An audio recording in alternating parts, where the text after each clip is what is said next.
नमो बुद्धा। दोस्तों दोस्तों आपका स्वागत है हमारे चैनल अवर प्राइड हमारे गौरव पर।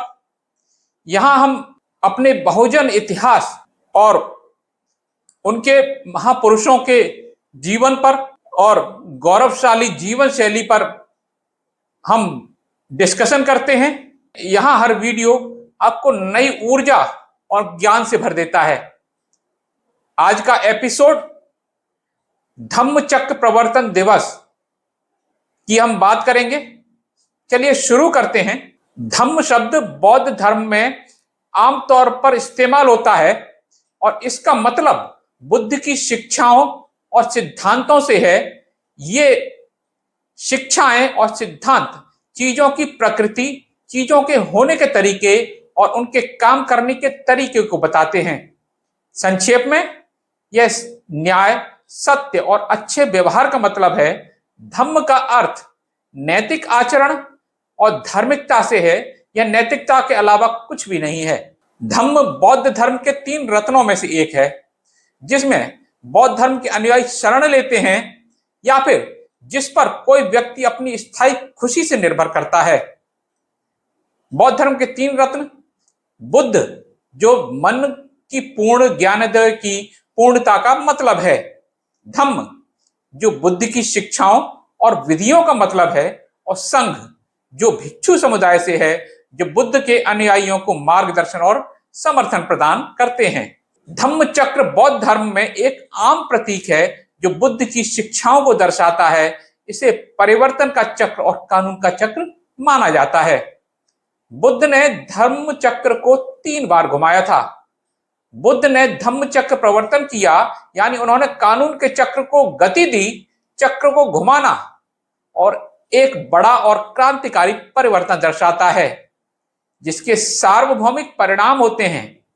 पहला घुमाव ज्ञानोदय के बाद सारनाथ के हिरण उद्यान में दिया था, यानी डियर पार्क में दिया था। यहां बुद्ध ने 4 आर्य सत्यों की व्याख्या की थी। उन्होंने दुखों से मुक्ति और मुक्ति का मार्ग दिखाया था। दूसरा घुमाव शून्यता यानी खालीपन की प्रकृति पर बुद्धिमत्ता की पूर्णता की शिक्षाओं का परिचय था। तीसरा घुमाव बुद्ध प्रकृति के सिद्धांत का परिचय था। अशोक महान भारत के मौर्य वंश के सम्राट थे, जो 268 से 232 ईसा पूर्व तक शासन किया और मुख्य रूप से अहिंसा की ओर उनके उल्लेखनीय परिवर्तन और दयालु शासन के लिए याद किए जाते हैं।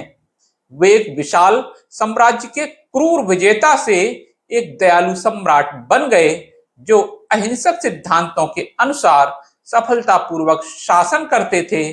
कलिंग की लड़ाई, जिसमें बड़ी संख्या में मानव जीवन और संपत्ति का विनाश हुआ था, ने अशोक को मानसिक रूप से तबाह कर दिया था।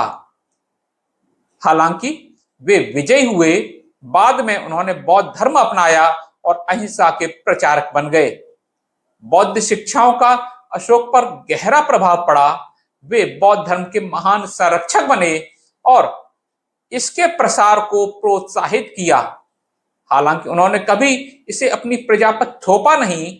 अशोक ने अपने पूरे साम्राज्य में विशाल पत्थर के स्तंभ खड़े करवाए, जिनमें से कई आज भी खड़े हैं। इन स्तंभों में आदेश हैं, जिनमें से कुछ लोगों को बौद्धिक नैतिकता और अहिंसा का अभ्यास करने को प्रोत्साहित करते हैं। प्रत्येक स्तंभ के शीर्ष पर कम से कम एक शेर होता है, जो अशोक के शासन का प्रतिनिधित्व करता है। स्तंभों को 24 तीलियों और वाले धम्म चक्रों से भी सजाया गया है। डॉक्टर बाबा साहब अंबेडकर ने धम्म चक्र को पुनर्जीवित किया और नया रूप दिया था। येवला सम्मेलन में 13 अक्टूबर 1935 को एक जबरदस्त जोरदार भाषण में बाबा साहब ने आर्थिक, सामाजिक, शैक्षिक और राजनीतिक सभी क्षेत्रों में दलित वर्गों की दयनीय स्थिति का वर्णन किया। अपनी व्यक्तिगत निर्णय का जिक्र करते हुए बाबा साहब ने कहा था कि वे दुर्भाग्य से एक हिंदू अछूत घर में पैदा हुए थे। इसे रोकना उनके बस की बात नहीं थी, लेकिन उन्होंने घोषणा की कि अपमानजनक स्थितियों में जीना उनके बस में है। उन्होंने गंभीरता से आश्वासन दिया कि हिंदू के रूप में मरेंगे नहीं। इस घोषणा के बाद बाबा साहब ने खुद को सभी प्रमुख विश्व धर्मों के सिद्धांतों का अध्ययन करने के लिए समर्पित कर दिया था और खुद और अपने अनुयायियों के लिए बौद्ध धर्म को चुना। बाबा साहब का रूपांतरण कैसे हुआ? बाबा साहब का हिंदू धर्म छोड़ने का निर्णय दलितों को धार्मिक गुलामी से मुक्त करने का एक जानबूझकर किया हुआ प्रयास था। साथ ही बाबा साहब ऐसी विचारधारा या धर्म से चिपके रहने के सहमत नहीं थे जो मानवता के उन्नति के लिए फायदेमंद न हो। उन्होंने समाज के जीवन और प्रथाओं के लिए धर्म की नींव को आवश्यक माना। वे अपनी समुदाय को किसी शक्तिशाली समुदाय में शामिल करना चाहते थे। उन्होंने उन्हें ऐसी धर्म का स्वागत करने के लिए प्रेरित किया जो पूर्ण समानता का दर्जा दे सके। महाबोधि सोसाइटी जर्नल में योगदान दिए गए अपने लेख बुद्ध और उनके धर्म का भविष्य में बाबा साहेब ने बौद्ध धर्म पर अपने विचारों को संक्षेप में बताया। पहला, समाज को एक रखने के लिए या तो कानून की मंजूरी या नैतिकता की मंजूरी होनी चाहिए। इनमें से किसी के बिना समाज टुकड़ों में बिखर जाएगा। अगर धर्म को काम करना है तो इसे तर्क के अनुरूप होना चाहिए, जो विज्ञान का दूसरा नाम है। धर्म के लिए नैतिक कोड काफी नहीं है, बल्कि उसके नैतिक कोड को स्वतंत्रता, समानता और बंधुत्व के मौलिक सिद्धांतों को मान्यता देनी चाहिए। धर्म गरीबी को पवित्र या महान नहीं बनाना चाहिए। बाबा साहब के अनुसार बौद्ध धर्म इन आवश्यकताओं को पूरा करता है। उन्होंने कहा कि बुद्ध का धम्म समानता, नैतिकता और मानवतावाद पर आधारित था। बुद्ध ने एक मार्गदर्शक के रूप में कार्य किया। बुद्ध मार्गदाता यानी मार्गदर्शक की भूमिका से संतुष्ट थे। बाबा साहब ने दुनिया का ध्यान नागरिक, सामाजिक और राजनीतिक अधिकारों और स्वतंत्रताओं पर केंद्रित किया। अछूतता को दिन का जलता हुआ विषय बनाया, जिसे अंतरराष्ट्रीय महत्व दिया और वैश्विक प्रचार भी किया। उन्होंने दलितों को धार्मिक गुलामी से मुक्ति के लिए कड़ी मेहनत की। उन्होंने उनमें मानवीय गरिमा और आत्मसम्मान की भावना जगाई। उन्होंने न्याय, समानता, स्वतंत्रता और मानवतावाद के लिए खड़े होने का साहस भरा। बाबा साहेब के जीवन का मिशन मानवीय गरिमा की स्थापना, दलित वर्गों में आत्मसम्मान का विकास और आत्म मुक्ति का प्राप्ति था। वे एक महान शिक्षक थे जिन्होंने आम आदमी को अपनी क्षमता की शक्ति में विश्वास करने, उसे जगाने, विकसित करने और अपने पैरों पर खड़ा होने के लिए सिखाया। बेहतर और मुक्त जीवन जीने के लिए बाबा साहेब ने दलित जनता के लिए रूपांतरण को आवश्यक माना। अशोक विजयदशमी 14 अक्टूबर 1956 सुबह 9 बजे से 11 बजे के बीच रूपांतरण की तारीख तय की गई। उस समय के सबसे वृद्ध भिक्षु महास्थविर चंद्रमणि कुशीनारा जिला गोरखपुर को नागपुर में धर्मांतरण समारोह के लिए आमंत्रित किया था। प्राचीन काल में इस शहर में नागवंश के लोग फले फूले थे। महान बौद्ध विद्वान नागार्जुन नागपुर में ही रहते थे। बाबा साहब ने ऐतिहासिक कारणों और अपने अनुयायियों के अनुरोध पर नागपुर को पसंद किया था। यह शुभ धर्मांतरण 14 एकड़ भूमि में हुआ था। वैक्सीन इंस्टीट्यूट के पास में श्रद्धानंद पीठ में, जो एक घेरे में बदल दिया गया था। इसके उत्तरी छोर पर एक विशाल मंच था जो सफेद कपड़े से ढका था और सांची स्तूप की प्रतिकृति से घिरा हुआ था, जो दोनों तरफ विशेष रूप से बनाए गए 2 पंडालों का सामना कर रहा था। एक पुरुषों के लिए, दूसरा महिलाओं के लिए। नीले, लाल और हरे रंग की पट्टियों वाले बौद्ध झंडे हर जगह लहरा रहे थे। जगह की ओर से जाने वाली सभी सड़कें और गलियां झंडियों से सजी हुई थीं। वातावरण बुद्ध बाबा साहब की स्तुति और जाप से भरा हुआ था। इस भव्य ऐतिहासिक रूपांतरण के लिए बाबा साहब ने सफेद रेशमी धोती, सफेद कोट पहना था। उनकी पत्नी डॉक्टर सविता अम्बेडकर माई साहेब ने सफेद साड़ी पहनी थी। समारोह डॉक्टर बाबा साहेब की प्रशंसा में एक मराठी गीत से शुरू हुआ। विशाल सभा बाबा साहेब के पिता रामजी अम्बेडकर की पुण्य तिथि की स्मृति में 1 मिनट के लिए खड़ी हुई और मौन साधा। बाबा साहेब और माई साहेब ने 3 रत्नों बुद्ध, धम्म और संघ के 3 शरणों की शपथ ली। 5 शील और 22 प्रतिज्ञाएं। फिर बाबा साहेब ने हजारों अनुयायियों को 3 रत्नों, 5 शीलों, 22 प्रतिज्ञाओं की शपथ दिलाई। नागपुर में वह जगह जहां यह दीक्षा समारोह आयोजित हुआ था अब दीक्षा भूमि के नाम से जानी जाती है और यह भारत में बौद्ध आंदोलन का जन्म स्थान बन गई है। लगभग 5 लाख उनके अनुयायियों ने बौद्ध धर्म अपनाया। बाबा साहेब ने बुद्ध के धम्म के चक्र को फिर से गति दी, अपने गुरु के संदेश को दुनिया के सभी कोनों में फैलाया। यह आधुनिक समय में भारत से देखी गई सबसे बड़ी धार्मिक क्रांति थी।